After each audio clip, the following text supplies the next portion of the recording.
Jadi apabila cairan yang ada di sini itu yang nantinya dikirim ke katup ekspansi ini bercampur partikel udara, maka pengkabutan di sini tidak akan maksimal.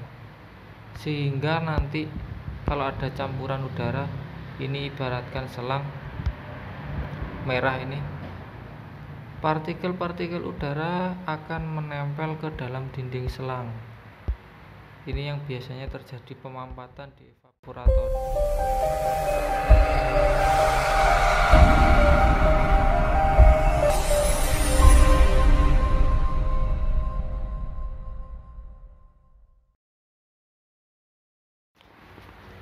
Assalamualaikum warahmatullahi wabarakatuh. Berjumpa lagi dengan saya di channel pendidikan. Bismillahirrahmanirrahim. Pertama-tama kita ucapkan syukur kehadirat Allah Subhanahu wa taala yang dimana pagi hari ini kita masih diberi kesehatan. Dan tak lupa salawat serta salam saya aturkan kepada junjungan kita Nabi Muhammad SAW yang dimana telah memberikan pencerahan, memberikan cahayanya sehingga kita dapat hidup di zaman era sekarang. Untuk hari ini kita berbicara tentang sistem pendingin atau sistem air conditioner. Sering kita dengar tentang pendingin udara, pendingin ruangan dan lain sebagainya, baik dari kipas angin, dan ini yang terbaru ada sistem air conditioner, di mana sistem ini dapat mengubah atau mengatur suhu di dalam ruangan. Kalau di otomotif, di dalam mobil terutama, baik suhunya diubah menjadi dingin, sejuk, ataupun hangat. Jadi sistem ini berfungsi untuk mengkontrol suhu udara yang ada di dalam ruang mobil atau kabin mobil. Oke, kita lanjut untuk ke rangkaian sistemnya ini, bagaimana sih cara kerjanya sistem air conditioner ini. Oke, baik, kita lanjut ke alurnya sistem pendingin ini. Ada beberapa yang harus kita pahami, berapa poin, berapa komponen yang harus kita pahami, dimana komponen ini saling keterkaitan antara satu dengan yang lain.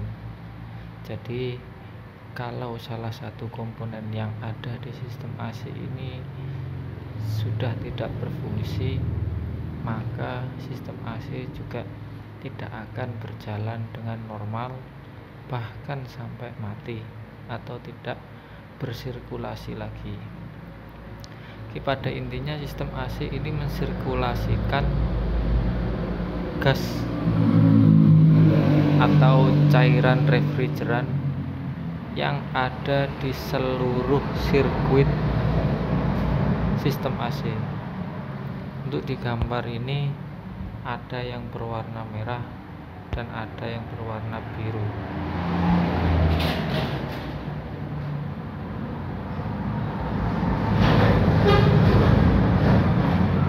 Oke, kita mulai dari ini, kompresor. Jadi kompresor ini berfungsi untuk menghisap gas yang bertekanan dan bersuhu rendah, sehingga gas tersebut nanti akan dikeluarkan. Jadi untuk yang warna biru ini adalah outputnya. Nah, ini keluarnya berbentuk cairan. Jadi campuran cairan gas, outputnya kompresor. Kenapa kok cairan dan campuran gas? Karena untuk masuk ke sini lagi nanti ada hubungannya dengan di katup ekspansi dan dengan ada hubungannya di receiver dryer. Jadi cairan yang bertekanan tinggi dan bersuhu tinggi nanti akan dikirim ke namanya kondensor. Ya, kita ulangi, kasih warna merah aja di kondensor. Setelah di kondensor ini, cairan tersebut akan didinginkan oleh kondensor sehingga tekanan dan suhunya menjadi rendah, dibantu oleh apa? Dibantu oleh cooling fan atau extra fan.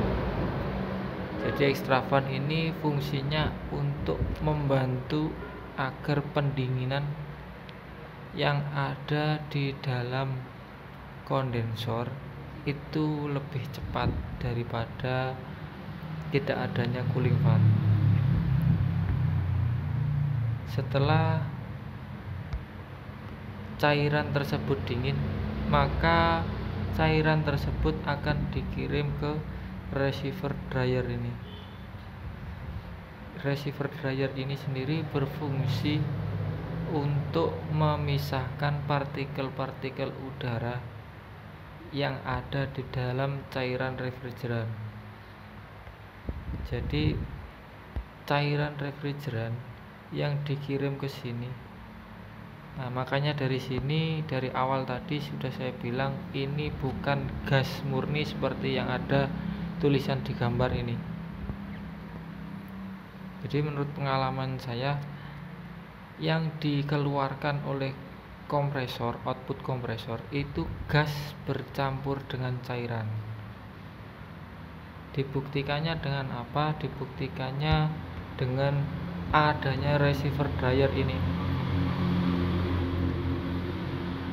Kalau keluarnya ini gas, maka receiver dryer ini sudah lagi tidak difungsikan. Maka dari awal saya bilang output kompresor ini adalah gas bercampur dengan cairan. Setelah didinginkan, maka campuran cairan tersebut akan disaring oleh receiver dryer ini. Fungsinya untuk memisahkan partikel udara yang ada di dalam cairan refrigeran, sehingga outputnya receiver dryer ini murni berbentuk cairan refrigeran seperti yang ada di gambar. Nah, ini murni berbentuk cairan refrigeran. Kalau ada partikel-partikel udara, coba kita zoom. Kita fokus di sini di katup ekspansi ini. Ketika ada campuran udaranya, maka di dalam katup ekspansi ini fungsinya untuk mengabutkan, ya. Ibaratkan kita seperti ini. Nah, di sini ada baygon, semprotan baygon. Nah,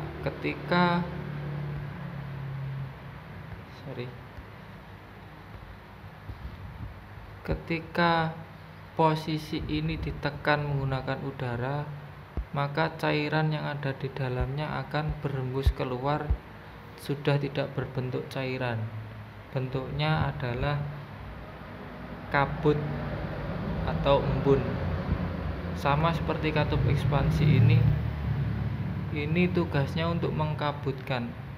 Jadi apabila cairan yang ada di sini itu yang nantinya dikirim ke katup ekspansi ini bercampur partikel udara, maka pengkabutan di sini tidak akan maksimal, sehingga nanti kalau ada campuran udara, ini ibaratkan selang merah ini, partikel-partikel udara akan menempel ke dalam dinding selang.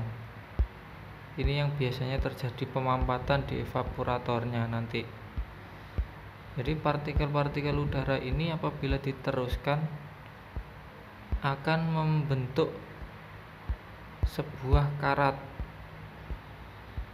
atau kerak di dalam selang sehingga mengganggu maksimalnya evaporator, cara kerja evaporator. Kita lanjut di sini kurang 2, yaitu ada evaporator sama blower. Kita lanjut ke sini, evaporator. Evaporator ini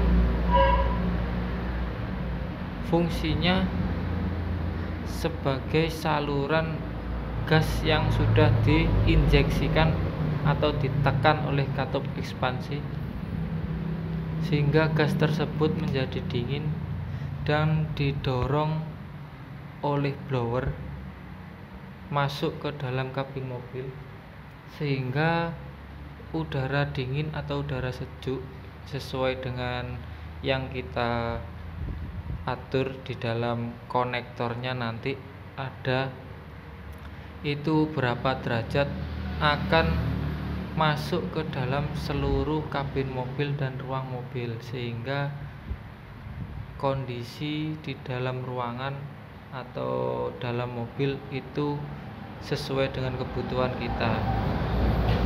Apabila sudah sesuai dengan kebutuhan kita, maka kenyamanan di dalam mengemudi atau berkendara itu akan semakin tinggi. Jadi untuk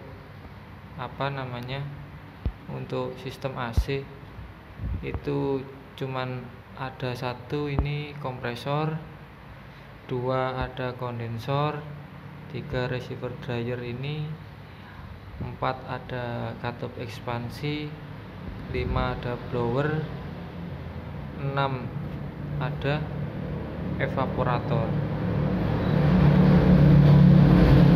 Oke, kita lanjut ke kompresor jenis. Nah, pada dasarnya kompresor itu bentuk luarnya, bentuk fisiknya seperti ini. Nanti ini yang nyambung ke dalam fan belt. Ada 2. Ini ada selang tekanan tinggi, selang tekanan rendah, sehingga dapat beroperasi.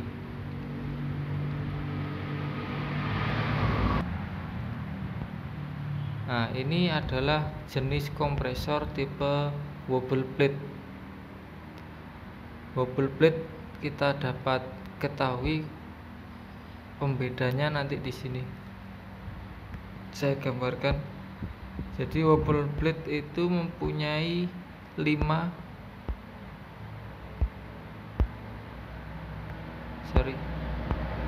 ini adalah kalau di mobil atau sepeda motor adalah poros engkol. Yang gambar ini adalah ini ya. Wobble plate ini seperti digambar mempunyai 5 piston. Jadi kompresornya kelihatannya kecil, tapi dia mempunyai 5 piston. Piston ini tidak digunakan untuk tenaga bakar ya. Jadi ini digunakan untuk sebagai pengoperasian di dalam sistem AC.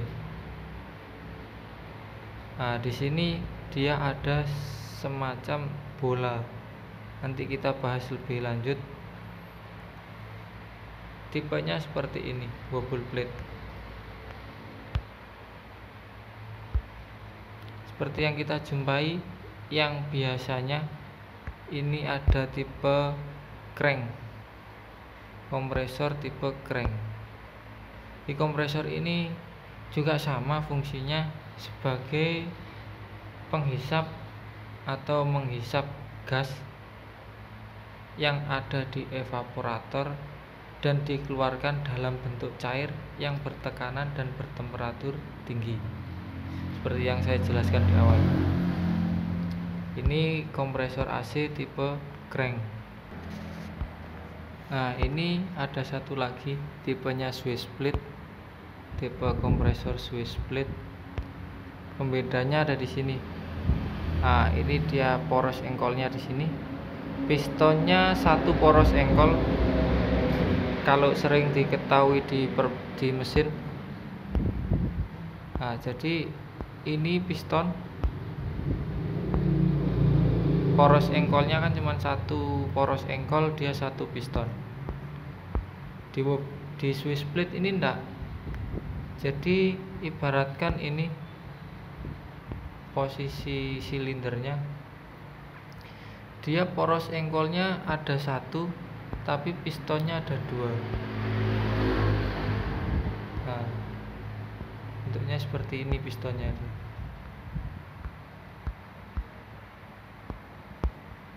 Dia tetap menggunakan ring.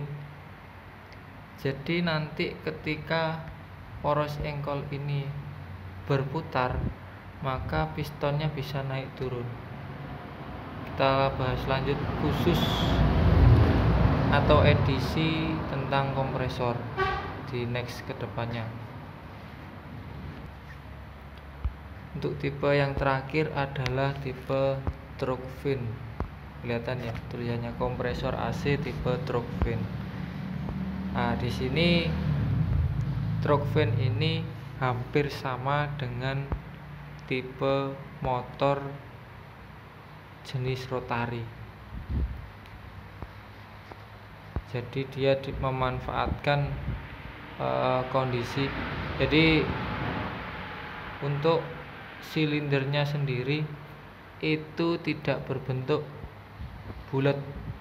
Coba kita diperhatikan nanti ini. Coba kita zoom lagi. Nah, silindernya ini tidak berbentuk bulat seperti ini. Biasanya dia agak oval sedikit. Kalau kita ukur menggunakan jangka sorong dan mikrometer Star Dial Bore Gauge, itu bentuk silindernya tipe Truck Fin ini tidak 100% bulat. Untuk keovalannya juga sangat signifikan. Karena apa? Karena dia memanfaatkan gaya keovalannya untuk memberikan tekanan terhadap gas refrigeran yang akan dipompa ke dalam kondensor. Coba kita perhatikan yang saya coret ini, biru sama merah. Kalau yang merah ini sudah mulai mengkompresikan atau menekan ke arah kondensor. Sedangkan yang berwarna biru ini itu dia memasukkan refrigeran atau menghisap refrigeran yang ada di dalam evaporator. Jadi saya kasih tanda E ini evaporator, posisinya nanti akan dihisap ke sini sehingga akan ditekan, nanti akan outputnya. Coba kita lihat outputnya lah, ini outputnya nanti itu akan mengarah ke kondensor.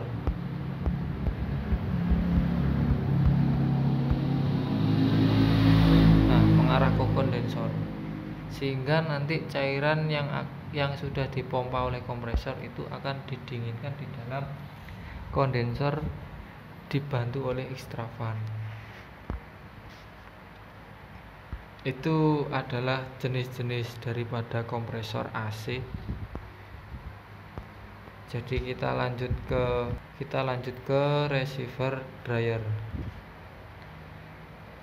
Receiver dryer ini berfungsi menyaring partikel-partikel udara. Jadi memisahkan partikel udara yang ada di dalam refrigeran. Jadi cairannya itu didorong sehingga masuk ke dalam receiver dryer ini. Di dalamnya ada receiver body, receiver tube, dryer, disken, filter, dan scene glassnya ini. Kita akan bahas secara rinci nanti di edisi receiver dryer. Oke, kita lihat cara kerjanya receiver dryer secara umum dulu. Nah, ini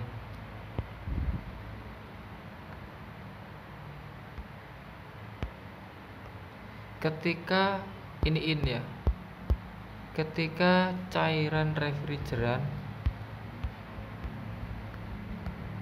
kasih hijau aja, refrigeran didorong masuk, yang mendorong siapa? Yang mendorong tetap kompresor. Jadi kompresor itu sangat, ibaratkan manusia, kompresor itu adalah jantungnya sistem AC. Apabila kompresor itu sudah tidak fungsi, maka sistem AC secara otomatis sudah tidak bisa dipakai. Dorong oleh kompresor masuk ke dalam receiver dryer ini, sehingga melewati saringan pertama, kedua, ketiga, sampai dengan ke saringan yang terakhir. Kok bisa keluar? Karena di dalam receiver dryer ini adalah ruang kevakuman, jadi tidak ada kebocoran. Di sini sangat tertutup rapat, hanya ada dua lubang masuk sama keluar.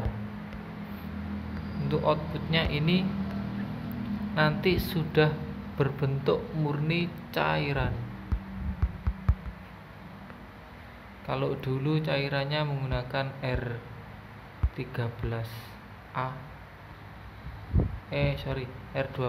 cairannya dulu menggunakan R12 atau disebut freon.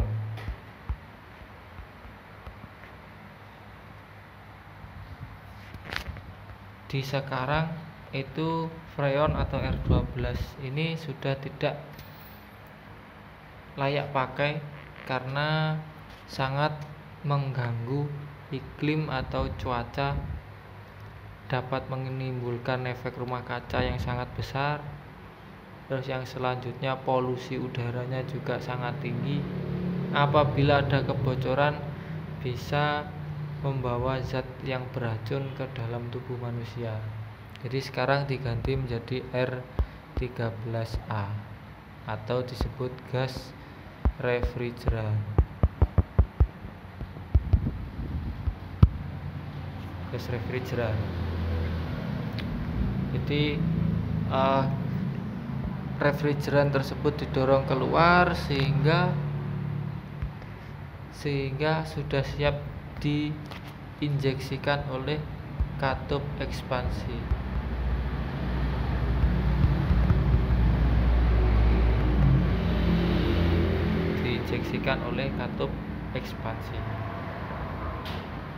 Setelah diinjeksikan, dia akan difungsikan untuk mendinginkan udara melalui evaporator dan blower. Oke, untuk sistem pendingin air conditioner saya rasa cukup sampai di sini. Pertemuan berikutnya kita akan bahas tentang blower dengan evaporatornya. Setelah blower dan evaporatornya, kita bahas tentang kompresor secara detail, mulai dari komponen, cara kerjanya bagaimana, sehingga bisa merubah gas menjadi cairan. Oke, untuk sistem pendingin saya rasa cukup untuk hari ini. Apabila ada salah dan khilafnya, baik kata maupun tulisan, saya mohon maaf dengan sebesar-besarnya. Saya akhiri. Assalamualaikum warahmatullahi wabarakatuh.